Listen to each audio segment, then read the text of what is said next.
سوچا بھی صحیح کہ جس نے دیا ہے اس کے لیے میں نے کیا سوچا ہے۔ لوگوں، جب اثر ہوتا ہے انسان کے اوپر، اثر نظر نہیں آتا۔ جیسے آپ کے کپڑوں کے اوپر میل چڑھی تھی، نظر نہیں آئی تھی۔ آپ کے برتنوں کے اوپر میل چڑھی تھی، نظر نہیں آئی تھی۔ آپ کے اوپر بری صحبت کا اثر ہو رہا ہے۔ جب آپ کا دل غلیظ ہو جاتا ہے، جب آپ گالی دیتے ہیں، آپ کو محسوس نہیں ہوتا، سمجھ لو کہ میرا دل آلودہ ہو گیا ہے۔ جب اثر ہوتا ہے پھر وہ نظر نہیں آتا۔ آپ اس کی مثال ایسے لے لیں، آپ کے سامنے ایک درخت ہے، اس درخت کے اوپر ایک پھل لگا ہوا ہے اور وہ پھل بڑا خوبصورت ہے۔ اس کو آپ دیکھتے ہیں، اس کو آپ لیتے ہیں، کھاتے ہیں، مگر اس کا اثر کہاں سے آ رہا ہے یہ پتہ نہیں ہے۔ آپ اس درخت کو دیکھتے ہیں، اس درخت کے اندر پھول ہیں، اس درخت کے اندر پھل ہیں، اس درخت کی ٹہنیاں ہیں، اس درخت کا ایک تنا ہے، مگر کبھی یہ بھی سوچا کہ اس کو اثر کہاں سے آ رہا ہے؟ اس کے اندر یہ جو نرمی ہے، یہ جو پانی پن ہے، یہ جو اچھے پھول کا ہونا ہے، اچھے پھل کا ہونا ہے، کبھی یہ بھی سوچا یہ کہاں سے آ رہا ہے؟ یہ آ رہا ہے اس درخت کی جڑوں سے، اس درخت کی جڑوں سے۔ اب دیکھیں، جس جڑ سے وہ اثر آ رہا ہے وہ جڑ دکھائی نہیں دیتی۔ اب اس جڑ کے ساتھ جو نمی ہے وہ نمی نظر نہیں آتی۔ اب دوسری چیز، ایک پھل ہوتا ہے فضا میں اور ایک پھل ہوتا ہے زمین میں۔ اب نمی دونوں کو ایک جگہ سے مل رہی ہے۔ ایک پھل آپ کو نظر آ رہا ہے، دوسرا پھل آپ کو نظر نہیں آ رہا، مگر رب کائنات نے فرمایا کہ فَبِأَيِّ آلَاءِ رَبِّكُمَا تُكَذِّبَانِ، کہ تم میری کس کس نعمت کو جھٹلاؤ گے۔ ارے ایک پھل وہ ہے جس کو آپ توڑتے ہیں اور ایک پھل وہ ہے جس کو آپ زمین سے نکالتے ہیں، مگر ان کی جو اصل ہے، جو اثر ہے، وہ اس کی جڑیں دے رہی ہیں، وہ اس کی مٹی کی نمی دے رہی ہے۔ اب آپ جب زہری پھلوں کو دیکھتے ہیں، اس کے اندر آم ہے، اس کے اندر سیب ہے، اس کے اندر خوبانی ہے، اس کے اندر آلو بخارا ہے، اس کے اندر ڈیفرنٹ چیزیں ہیں۔ جب آپ زمین کے اندر جاتے ہیں، اس کے اندر مولی ہے، اس کے اندر گاجر ہے، اس کے اندر مونگ پھلی ہے، اس کے اندر شکرکندی ہے، ڈیفرنٹ چیزیں ہیں، مگر ان کا جو اثر ہے وہ جڑوں سے آ رہا ہے، ان کا جو اثر ہے وہ جو نمی ہے وہاں سے آ رہا ہے۔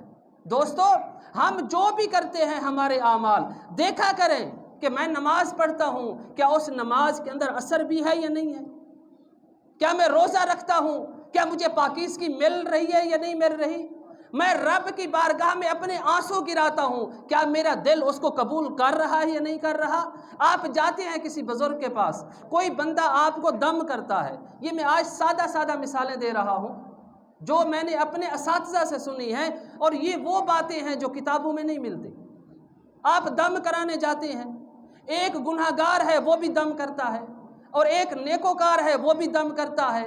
اب جو گناہگار ہے اس نے بھی کل شریف پڑھا، اس نے بھی آیت الکرسی پڑھی، اس نے بھی اول و آخر درود پڑھا، مگر اس کا اثر نہیں ہے۔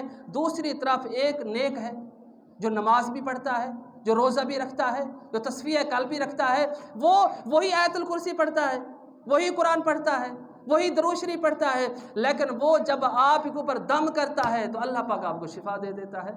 فرق صرف اتنا ہے کہ وہ بیکار تھا لیکن یہ کار آمد تھا۔ اس کی زبان سے جو قرآن نکلا، رب نے اس کی زبان کے اندر ایک اثر رکھ دیا۔ وہ جو اثر ہوتا ہے وہ پھر جب انسان کے پاس جاتا ہے پھر وہ اپنا ہی کام کر دیتا ہے۔ اسی طرح جب آپ کی زمین زرخیز ہوگی، پھر اس زرخیز زمین کے اندر پھر آلو بخارا بھی اگے گا، پھر خوبانی بھی اگے گی، پھر آم بھی اگے گا، پھر مولی بھی ہوگی، پھر گاجر بھی ہوگی، پھر شکرکندی بھی ہوگی۔ اللہ کی عزت کی قسم، ایک زمین وہ ہوگی جس کو کوئی ٹھیکہ لینے کے لیے تیار نہیں ہوگا، مگر ایک زمین وہ ہوتی ہے جس کے ٹھیکیدار اس کا ٹھیکہ لینے کے لیے مارے مارے پھرتے ہیں۔ ایک زمین وہ ہوتی ہے جس کے 15,000 ایکڑ کا نہیں ملتا، اور ایک زمین وہ ہوتی ہے جس کا 60,000 ایکڑ کا دیتے ہیں۔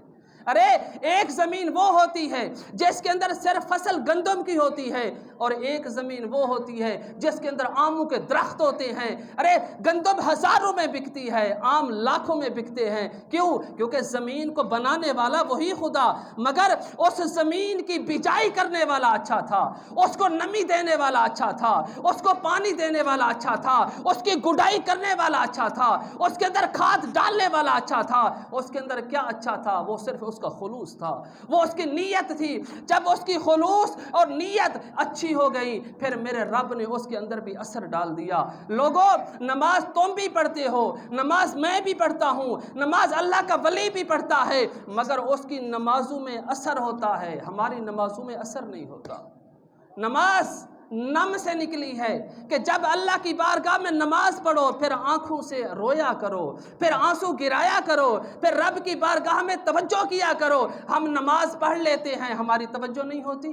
آپ ظاہر کا کھانا کھاتے ہیں، کمانے کے لیے جاتے ہیں، پھر وہاں سے تنخواہیں ملتی ہیں، پھر آپ اس کا سودا لیتے ہیں، سودا لے کے گھر آتے ہیں، اپنی بیوی کو کہتے ہیں اچھا پکانا ہے، اچھا کھانا پکتا ہے، اس کو آپ کھا لیتے ہیں۔ ارے اپنے ظاہر کو سنوارنے کے لیے اتنی محنت، اور اپنے باطن کو جب 5 وقت کی نمازیں آتی ہیں، وضو کا پتہ نہیں، اذان ہو رہی ہے پتہ نہیں، سچ بولا جا رہا ہے پتہ نہیں۔ جب آپ ظاہر کے اوپر توجہ کریں گے، آپ کی باطن کی زمین بنجر ہو جائے گی، پھر آپ نماز پڑھیں گے، چہرے کے اوپر اثر نظر نہیں آئے گا، پھر آپ روزہ رکھیں گے، آپ کی زبان سے سچ نہیں نکلے گا۔ کیوں؟ کیونکہ آپ نے اس طرف اپنے آپ کو موڑا ہی نہیں۔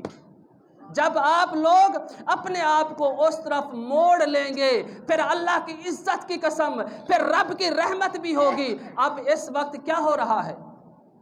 میں سب سے پہلے یہی بات کرتا ہوں، 1990 اور 1985 میرے بزرگ بیٹھے ہیں سفید داڑھیوں والے، مجھے شرم آتی ہے اس منبر پہ بیٹھ کے اس کے سامنے خطاب کرنا، مگر صرف اس لیے کرتا ہوں کیونکہ ایک دین کا ادرس اسٹوڈنٹ ہوں۔ میرے مصطفیٰ نے میرے ذمہ ایک ڈیوٹی لگائی ہے، وہ ڈیوٹی نبھانے آنے آتا ہوں، ورنہ یہ سفید بزرگ کہاں اور میں گنہگار کہاں۔ لوگوں، ہماری کرنسی ڈی ویلیو ہوتی جا رہی ہے۔ 1990 کا روپیہ دیکھیں، اس کی ویلیو کیا تھی؟ اس وقت کوئی 5000 سیلری لیتا تھا، کوئی 8000 لیتا تھا، اور آج کا مزدور 1000 روپیہ ایک دن کا لیتا ہے۔ اگر اس کو کیلکولیٹ کر دیا جائے تو پھر ایک مہینے کا 30,000 بنتا ہے۔